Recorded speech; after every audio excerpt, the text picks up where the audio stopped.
Student, इसके पहले audio में हमने नॉट प्रॉफिट मेकिंग ऑर्गेनाइजेशन का मीनिंग देखा है, फीचर्स देखे थे, रिसिप्ट एंड पेमेंट अकाउंट का फॉर्मेट दिखा है। अभी हम लोग देखने वाले हैं meaning of income and expenditure account. Income and expenditure account is a summary of revenue incomes and revenue expenses of a particular period. It is similar to profit and loss account. It is a nominal account. Not for profit concern, prepare an income and expenditure account. All revenue expenses, losses of current year are debited and all revenue income gains of current year are credited to the account. ये income and expenditure account एक प्रकार का profit and loss account है। मतलब इसका format profit and loss account जैसा ही होता है। ये नॉमिनल अकाउंट है, इसमें करंट ईयर से रिलेटेड ही एक्सपेंडिचर्स लिए जाते हैं।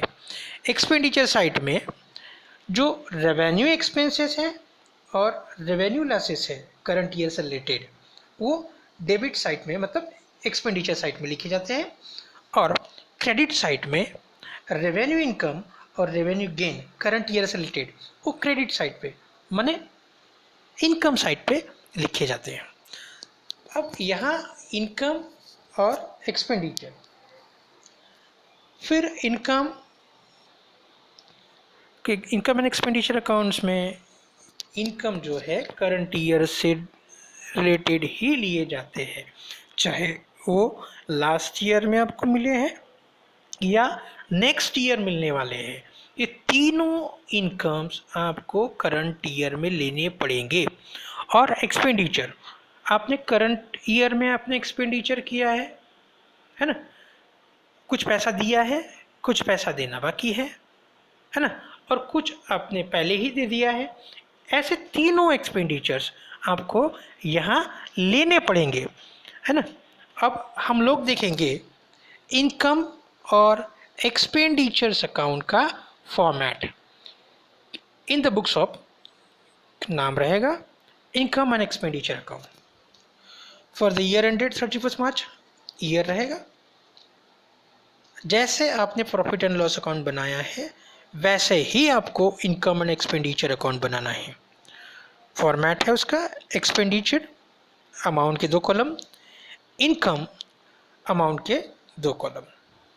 अब हम शुरुआत करेंगे एक्सपेंडिचर साइड से। सैलरी पेड इनर कॉलम में लिखना है। अब लेस करना है आपको, यदि आपने लास्ट ईयर में पेड की है वो लेस करना है, और नेक्स्ट ईयर की सैलरी होगी वो भी आपको लेस करनी है। लेस करके अमाउंट निकालो, फिर उसमें ऐड करो आउटस्टैंडिंग सैलरी कितनी है, और फिर प्रीपेड फॉर लास्ट ईयर। यदि आपने पहले ही पेड कर दी है, करंट ईयर की सैलरी आपने पहले ही पेड कर दी है, उसको भी आपको ऐड करना है। ऐड करके अमाउंट आपको बाहर के कॉलम में लेके जाना है। फिर से एक बार दोहराना चाहता हूँ कि सैलरी है, लास्ट ईयर हो या प्रीवियस ईयर की सैलरी हो वो लेस करनी है, और करंट ईयर की सैलरी है पर आउटस्टैंडिंग है उसको ऐड करना है।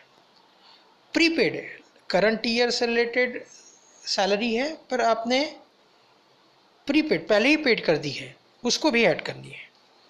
अब वेजेस एक्सपेंडिचर है आउटर कॉलम में, printing and stationery expenditure outer column में, रेंट। अब जितने भी अमाउंट्स है आपको थोड़ी अमाउंट्स ये आउटर कॉलम में लिखनी है। Rent, interest, conveyance, rate and taxes, insurance premium, audit fees, office expenses, telephone means mobile expenses, medicines. Next है स्पोर्ट्स मटेरियल। आपने करंट ईयर में कितना कंज्यूम्ड किया है वो देखना है। जैसे कि ओपनिंग स्टॉक प्लस आपने परचेज किया होगा उसमें ऐड करना है, टोटल करो, उसमें से क्लोजिंग स्टॉक माइनस करके अमाउंट आउटर कॉलम में लेके जानी है। नेक्स्ट है receipt sorry repair and maintenance outer column में। नेक्स्ट इलेक्ट्रिसिटी चार्जेस लिखना है। Loss on the sale of asset ये भी बाहर लिखना है। Next depreciation on fix asset outer column में लिखो। सन्ड्री एक्सपेंसेस आउटर कॉलम में लिखो। Next surplus. अब ये सरप्लस कैसे निकलेगा? यदि इनकम साइड बड़ी है उसमें से आप एक्सपेंडिचर साइड माइनस करोगे, इनकम साइड बड़ी है और एक्सपेंडिचर साइड छोटी है, तो जो बैलेंस निकलेगा उसको बोलेंगे हम सरप्लस। सरप्लस का मीनिंग होता है excess of income over expenditure. अब हम देखेंगे इनकम साइड। इनकम साइड में सबसे पहले शुरुआत करेंगे सब्सक्रिप्शन से। सब्सक्रिप्शन रिसीव्ड इनर कॉलम में लिखो। उसमें से लेस करना है आपको रिसीव्ड फॉर लास्ट ईयर, आपको लास्ट ईयर मिला होगा वो लेस करना है। और current year sorry next year से रिलेटेड आपको सब्सक्रिप्शन मिला होगा वो भी आपको लेस करना है। अभी आपको ऐड करना है received during the last year for current year. Current year का था और आपको लास्ट ईयर मिला है वो आपको ऐड करना है। और आउटस्टैंडिंग फॉर करंट ईयर का आउटस्टैंडिंग है उसको भी ऐड करना है और अमाउंट आउटर कॉलम में लेके जानी है। उसके बाद सारी अमाउंट आपको आउटर कॉलम में लिखनी है।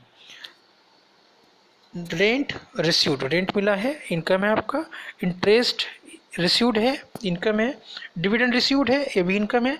गवर्नमेंट से आपको ग्रांट्स मिली है जनरल पर्पज़ के लिए वो भी लिखनी है। ग्राउंड रेंट मिला है वो भी आपका इनकम है लिखना है। सन्ड्री रिसिप्ट वो भी लिखनी है। एंट्रेंस रिसिप्ट रेवेन्यू रिसिप्ट है, हाँ कैपिटल रिसिप्ट नहीं है, वो भी लिखनी है। एंट्रेंस फीस रेवेन्यू रिसिप्ट है लिखनी है। एडमिशन फीस मिली है लिखनी है। डोनेशन जनरल पर्पज़ के लिए मिला होगा वो भी लिखना है। Profit on sale of asset, आपने किसी प्रकार की असेट सेल की होगी और उस पर आपको प्रॉफिट मिला होगा वो यहाँ लिखना है। उसके बाद डेफिसिट। डेफिसिट मतलब एक्सपेंडिचर साइड बड़ी होगी और इनकम साइड छोटी होगी। एक्सपेंडिचर साइड बड़ी है और इनकम साइड छोटी है और उसके थ्रू जो बैलेंस मिलेगा उसको बोलेंगे डेफिसिट। डेफिसिट का मीनिंग है excess of expenditure over income. ये है आपका इनकम एंड एक्सपेंडिचर अकाउंट का फॉर्मेट है ना। अब हम लोग देखेंगे receipt and payment account and income and expenditure account का डिफरेंस क्या होता है। तो receipt and payment account it is a real account and income and expenditure account is a nominal account. इसका नेचर कैसा होता है? It is similar to cash bank. Receipt and payment account ये कैश बुक जैसा ही होता है और income and expenditure account just like a profit and loss account. Receipt and payment account का मेन ऑब्जेक्ट क्या होता है? It is prepare to present a summary of cash transaction. एक कैश ट्रांजैक्शन की समरी प्रेजेंट करना ये object होता है रिसीप्ट एंड पेमेंट अकाउंट का। और इनकम एंड एक्सपेंडिचर अकाउंट का ऑब्जेक्ट होता है it is prepare to ascertain the net result of all income and expenditure transaction. इनका रिजल्ट्स देना होता है। और opening balance receipt and payment account में it start with opening cash balance and bank balance or bank overdraft. In income and expenditure account it has no opening balance, यहाँ किसी प्रकार का ओपनिंग बैलेंस नहीं होता है। Closing balance receipt and payment account the closing balance represents cash in hand and cash of bank at the end of the given period. In income and expenditure account, the closing balance represents either surplus or deficit. Next, receipt and payment account. receipt and payment. In receipt and payment account, all receipt and payment during the current period are recorded in this account, revenue और capital. मतलब यहाँ किसी भी प्रकार की receipt हो, फिर वो कैपिटल रिसिप्ट हो या रेवेन्यू रिसिप्ट हो, वो यहाँ रिसिप्ट एंड पेमेंट अकाउंट में रिकॉर्ड की जाती है। In income and expenditure account, only revenue receipts and revenue expenditure are recorded in receipt and payment account, और करंट ईयर से रिलेटेड ही रिसिप्ट और पेमेंट है वो यहाँ रिकॉर्ड की जाती है। Non cash item, receipt and payment account, non cash items are not recorded in this account. In income and expenditure account, in this account, non-cash items like bad debt, depreciation, outstanding expenses, etc. are also included in income and expenditure account. All items, receipt and payment account, all transactions related to personal account, real account and nominal account, यहाँ सभी प्रकार के transactions record किए जाते हैं, चाहे वो personal, real और नॉमिनल अकाउंट से रिलेटेड हो, सारे ट्रांजैक्शन रिकॉर्ड किए जाते हैं in income and expenditure account. Only nominal account से रिलेटेड ही ट्रांजैक्शन यहाँ रिकॉर्ड किए जाते हैं, मेंटेन किए जाते हैं। This account contain only transaction related to nominal account. Period in receipt and payment account, it includes amount received or amount paid for any period like a previous year, current year on next year। मतलब यहाँ किसी भी प्रकार का receipt है, चाहे वो current year से रिलेटेड हो, प्रीवियस ईयर से रिलेटेड हो या नेक्स्ट ईयर से रिलेटेड हो, यहाँ लिखा जाता है। In income and expenditure account, in this account amount related to current year only are included. मतलब यहाँ करंट ईयर से रिलेटेड अमाउंट ही इंक्लूड होते हैं balance sheet. It is not be necessarily मतलब यहाँ रिसिप्ट एंड पेमेंट अकाउंट को balance sheet attach नहीं होती, और इनकम एंड एक्सपेंडिचर अकाउंट को बैलेंस शीट अटैच होती है। अब हम बैलेंस शीट का फॉर्मेट देखेंगे।